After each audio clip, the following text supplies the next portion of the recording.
بسم اللہ الرحمن الرحیم۔ آپ صلی اللہ علیہ وسلم کی زندگی سے ایک اور ویڈیو ہے،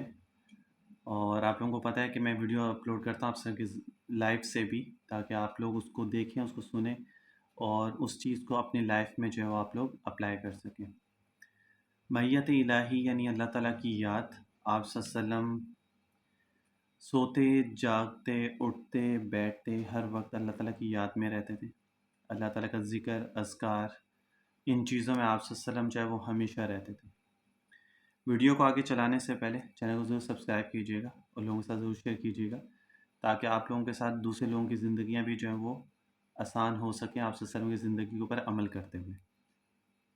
حضرت عائشہ صدیقہ رضی اللہ تعالیٰ عنہ ازواج مطہرات میں سے ہیں اور تمام امت کی ماں ہیں۔ وہ کہتی ہیں کہ آپ صلی اللہ علیہ وسلم اللہ تعالیٰ کا ذکر ہر لمحہ اور تمام اوقات میں کرتے تھے اور ہمیشہ یاد الہی میں مشغول رہتے تھے، اور کوئی چیز آپ کو ذکر الہی سے باز نہ رکھتی تھی، یعنی سب سے بڑھ کے اللہ تعالیٰ کا ذکر، اس کے بعد باقی ساری چیزیں، اور آپ کی ہر بات یاد حق، حمد و ثنا، ٹھیک ہے، اور تسبیح، تمہید، تقدیس، تکبیر، تحلیل، ان سب چیزوں کے ارد گرد ہوتی تھی، یعنی یہی چیزیں آپ کے لیے دنیا کا مقصد تھا، اور اس کے بعد باقی ساری چیزیں تھیں۔ اور اسماء صفات الہی، وعدہ اور وعید، امر نہیں، احکام شرع کی تعلیم، ذکر، جنت، نار یعنی دوزخ، اور ترغیب ترہیب کا بیان، یہ سب ذکر حق تھا، یعنی جو جو چیزوں کا تعلق اللہ تعالیٰ کی ذات کے ساتھ تھا ان سب کا ذکر آپ صلی اللہ علیہ وسلم کرتے تھے، اور آپ صلی اللہ علیہ وسلم جو ہے وہ لوگوں کو اس کو کرنے کی تلقین بھی کرتے تھے، خود تو کرتے ہی تھے، لوگوں کو تلقین بھی کرتے تھے۔ اور خاموشی کے وقت اللہ تعالیٰ کی یاد قلب اطہر میں رہتی تھی، یعنی مراقبہ جس کو ہم لوگ کہتے ہیں، کہ جب آپ سے خاموش ہوتے تھے تو دل میں اللہ تعالیٰ کا ذکر جو ہے، اللہ تعالیٰ کی یاد جو ہے وہ جاری رہتی تھی، اور حضور کا ہر سانس آپ کے قلب و زبان، اور آپ کا اٹھنا بیٹھنا، کھڑا ہونا، لیٹنا، جاگنا، چلنا پھرنا، آنا جانا، سفر، اوقات، پیدل سواری، غرض یہ کہ کسی بھی حالت میں ذکر حق جو ہے وہ جدا نہ ہوتا تھا، یعنی یہ سمجھ لیں کہ اللہ تعالیٰ آپ صلی اللہ علیہ وسلم کی زندگی کا جو مقصد تھا وہ ذکر الہی تھا، بس اس کے علاوہ اور کوئی نہیں تھا۔ ہر وقت ذکر ہوتا تھا، اٹھنا بیٹھنا، جاگنا، چلنا پھرنا، سفر میں، حضر میں، ہر جگہ پہ کہیں پر بھی ہیں، خاموش بیٹھے ہوئے ہیں تو دل کے اندر قلب ذکری جو ہے وہ جاری رہتا تھا، ٹھیک ہے۔ تو یہ صرف مقصد تھا آپ صلی اللہ علیہ وسلم کا دنیا کے اندر زندگی کا، سب سے بڑھ کے آپ صلی اللہ علیہ وسلم نے اللہ تعالیٰ کی یاد کو رکھا، اس کے بعد باقی سارے کام ہیں۔ خواہ دل میں یا زبان سے، ہر فعل میں یا شان میں ذکر الہی ہوتا، ہر چیز میں ذکر، زبان سے، دل میں، چلتے پھرتے، اٹھتے بیٹھتے، جاگتے سوتے، لیٹتے، سفر میں، ہر جگہ پہ۔ دن اور رات کے اعمال، اشغال، وقت تہجد سے لے کر سونے کے وقت، مختلف اوقات، لمحات، حالات، اوضاع، اطوار میں آپ صلی اللہ علیہ وسلم دعائیں وغیرہ پڑھا کرتے تھے۔ یہی ادعیہ معصورہ تمام مقاصد، مطالب اور حاجات کو شامل حاوی ہے، اور ہر خاص مقصد مطلب کے لیے بھی جدا گانا دعا بیان فرمانے سے نہیں چھوڑی ہے۔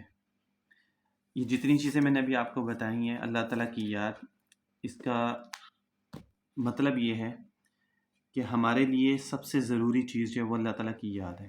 ٹھیک ہے۔ یہ حدیث میں نے آپ لوگوں کو ذکر کر دی، حضرت عائشہ فرماتی ہیں، اس کے راوی ہیں، اور وہ فرماتی ہے کہ آپ صلی اللہ علیہ وسلم نے ہر چیز میں سب سے بڑھ کے اللہ تعالیٰ کی یاد کو رکھا، یعنی جو اللہ تعالیٰ کے احکامات تھے ان کو سب سے بڑھ کے رکھا۔ یہی چیز ہمارے لیے بھی ہے، اگر ہم اپنی زندگی کو آسان بنانا چاہتے ہیں، دیکھو مشکل آنا، آزمائش آنا، یہ زندگی کا حصہ، یہ تو آئے گا، ایسا نہیں ہو سکتا یہ کبھی بھی نہ آئے۔ اور اگر کوئی شخص یہ کہے کہ میں نمازیں، روزہ، ہر زکوٰۃ، ذکر، سب کچھ کرتا رہوں پھر بھی میں آزمائش نہ آئے، ایسا نہیں ہو سکتا۔ یوسف علیہ السلام پہ آئی، آدم علیہ السلام پہ آئی، موسیٰ علیہ السلام پہ آئی، عیسیٰ علیہ السلام پہ آئی، آپ صلی اللہ علیہ وسلم پہ آئی، یوسف علیہ السلام پہ آئی، یعقوب علیہ السلام پہ آئی، ٹھیک ہے، صالح علیہ السلام پہ، ہر نبی کے اوپر آزمائش آئی ہے۔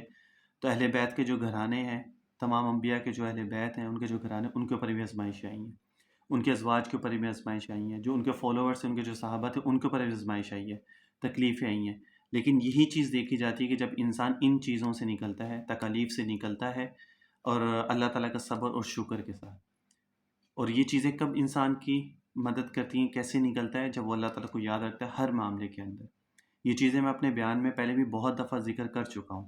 کیونکہ یہی چیزیں سب سے مین ہیں۔ آج ہر انسان کیوں پریشان ہے؟ لوگ مجھے میسیجز کرتے ہیں، پوچھتے ہیں جی ہمیں یہ پرابلم، ہمیں یہ پرابلم، یہ پرابلمس کیوں ہیں؟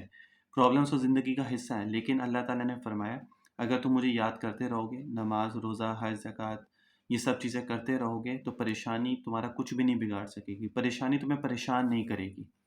ٹھیک ہے؟ پریشانی آئے گی لیکن تمہارے دل میں سکون رہے گا، اور وہ پریشانی اپنے ٹائم پہ پورا کر کے اور نکل جائے گی۔ اللہ تعالیٰ بعض دفعہ دو چیزیں ہوتی ہیں، اللہ تعالیٰ دے کے بھی آزماتا ہے، لے کے بھی آزماتا ہے۔ دے کے آزماتا ہے کہ میں اس کو دے رہا ہوں، تو اب اس کے بعد یہ کیا کرتے ہیں،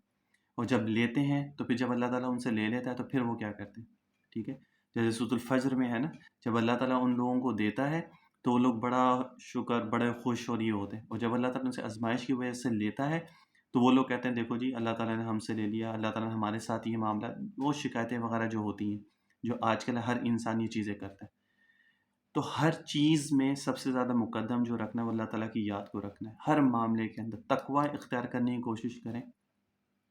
انسان کے لیے میں ہمیشہ کہتا ہوں کوشش ہے، ہر چیز میں کوشش، اپنی طلب دکھائیں، کوشش کریں، اپنا انٹرسٹ دکھائیں،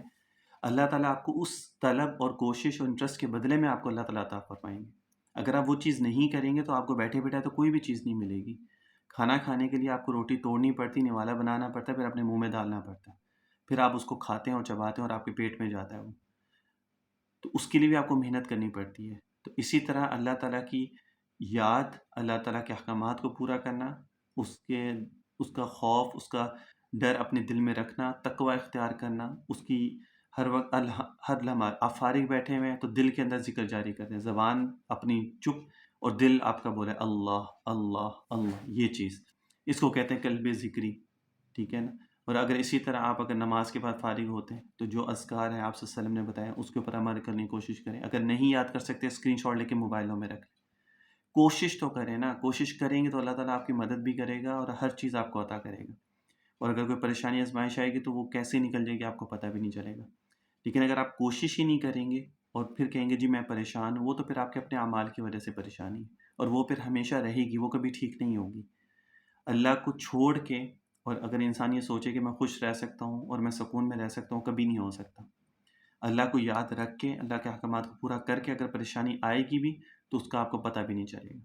تو یہی چیز آپ صلی اللہ علیہ وسلم کی بھی تھی، ہر وقت، ہر لمحہ، اٹھتے بیٹھتے جاگتے سوتے، جو دعائیں آپ صلی اللہ علیہ وسلم نے بتائی کوشش کریں ان دعاؤں کو پڑھیں۔ جب اٹھتے ہیں سو کے کون سی دعا پڑھنی ہے، سوتے وقت کون سی دعا پڑھنی ہے، مغرب کے بعد کون سی صورت ہے، عشاء کے بعد کون سی صورت ہے، فجر کے بعد کون سی صورت ہے، ٹھیک ہے نا؟ اسی طرح آپ صلی اللہ علیہ وسلم جب گھر سے باہر جاتے کون سی دعا پڑھتے، گھر میں آتے کون سی دعا پڑھتے، آپ سر واش روم میں جاتے، واش روم سے باہر آتے وضو کرتے، کھانا کھاتے، کھانے کے بعد پانی کس طرح پیتے، یہ سب چیزیں جب تک آپ لوگ اپنائیں گے نہیں، آپ لوگ دنیا کے اندر سکون سے نہیں رہ سکتے، ٹھیک ہے نا؟ کوئی بھی انسان کہیں جاب کرتا ہے، آفس میں کام کرتا ہے یا جاب کرتا ہے تو ہمیشہ ہر بات اپنے باس کی مانتا ہے، تو وہ باس اس کو ہمیشہ خوش رکھتا ہے۔ جب وہ اس کی بات نہیں مانتا تو باس اس کو تنگ کرنا شروع کر دیتا ہے۔ یہی چیز یہاں پر بھی ہے، دنیا اللہ تعالیٰ نے انسان کو عیاشی کے لیے نہیں دی ہے، دنیا اللہ تعالیٰ نے انسان کو اپنی عبادت کے لیے دی ہے۔ اگر وہ عبادت کرے گا تو وہ بڑا خوش رہے گا، اللہ تعالیٰ اس کو خوش بھی رکھیں گے، دنیا بھی دیں گے، آخرت بھی دیں گے۔ لیکن اگر انسان جو ہے وہ صرف یہ چاہے گا کہ میں دنیا میں رہوں، میرے پاس مال و دولت عیاشی ہو، اپنی مرضی کی زندگی گزاروں اور پھر دنیا سے چلا جاؤں، تو پھر اس کا حشر وہی فرعون، حامان، شداد، حابیل، شیطان وغیرہ ان کے ساتھ ہوگا، پھر اس کا معاملہ جو ہے وہ صالحین کے ساتھ نہیں ہوگا، شہداء کے ساتھ نہیں ہوگا، انبیاء کے ساتھ نہیں ہوگا، اللہ کے ولیوں کے ساتھ نہیں ہوگا اس کا معاملہ۔ تو یہی آج کا ٹاپک تھا، معیت الہی یعنی اللہ تعالیٰ کی یاد، اور حدیث بھی میں نے آپ کو بیان کر دی آپ صلی اللہ علیہ وسلم سے کہ آپ صلی اللہ علیہ وسلم کس طرح اپنی زندگی، اپنا دن کیسے اٹھنے سے لے کے اور رات کو سونے تک، اور جب آنکھ کھلتی تھی اسی ٹائم وضو کرتے تو نماز پڑھنا شروع کر دیتے۔ اتنی مشقت ہم لوگ نہیں کر سکتے، ہم انسان ہیں، ہمارے اندر وہ طاقت نہیں ہے جو انبیاء میں اور صحابہ میں، اور وہ چیز کوشش 5 وقت کی نماز، ذکر تھوڑا سا کر لیں، زیادہ نہیں کر سکتے تو تھوڑا ذکر کر لیں، تھوڑا سا قرآن پڑھ لیں، اپنے معاملات ٹھیک کر لیں، حلال کما لیں، گھر والوں کے ساتھ اچھے طریقے سے رہ لیں۔ یہی اگر آپ اتنا بھی کر لیتے، تہجد کے ٹائم اٹھ جائیں، تہجد پڑھ لیں، ٹھیک ہے، تھوڑا سا ذکر اذکار کر لیں، اللہ کے ولیوں کی صحبت میں بیٹھ جائیں، اللہ والوں کی صحبت اختیار کر لیں، اتنا بھی اگر آپ کر لیں گے تو آپ کی زندگی کا جو مقصد ہے وہ پورا ہو جائے گا، اور اللہ تعالیٰ انشاءاللہ تعالیٰ اسی کے بدلے میں اللہ تعالیٰ آپ کو بہت زیادہ ریوارڈ دے دیں گے۔ لیکن اگر ہم یہ بھی نہ کریں اور اپنی مرضی کی زندگی گزاریں تو پھر یہاں پہ بھی پریشانی ہے اور یہاں پہ بھی رسوائی ہے، اور پھر مرنے کے بعد بھی رسوائی ہے۔